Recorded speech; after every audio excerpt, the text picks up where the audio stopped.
Good morning, everyone. The battle over funding public art is heating up at City Council as the mayor calls a motion short-sighted.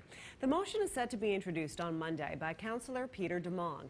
He is asking Council to halt funding for public art this year. His reasoning, the economic uncertainty given falling oil prices. But Mayor Naheed Nenshi is calling the motion unreasonable, adding the price of oil has nothing to do with the program that gives 1% of its budget every year to fund public art around the city. It's not going to save any money. It has nothing to do with the price of oil. It'll put people out of work, and it may cause the city to have to break contracts. Several things here. The first one, I would be a little bit careful about, out of sight, out of mind. So if you remove something, does it come back? Because next year there might be another issue, there might be another crisis. So we have to be very careful at doing things that actually may have a longer impact. Councillor DeMong in his motion suggests revisiting the funding in 2016. Meanwhile, the municipal government is up in arms about Rocky View County's request to cut funding to the Calgary Regional Partnership. The county has asked the provincial government to make cuts because they believe it will save taxpayers $3 million annually.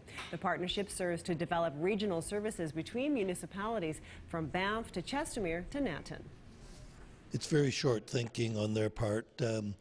The Calgary Regional Partnership and the work we're doing in coordinating future water, wastewater, transit to be done on a regional basis, that would be saving hundreds of millions of dollars for taxpayers. So we're looking at the big picture, not the small picture.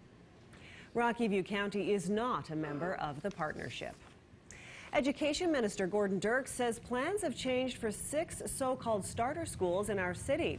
What was initially supposed to be modular schools serving up to 300 students with no gym or libraries will now be full-fledged schools with space to up to 900 students.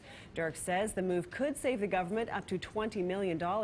He says it was always in their plans to upgrade the starter schools to full-size schools.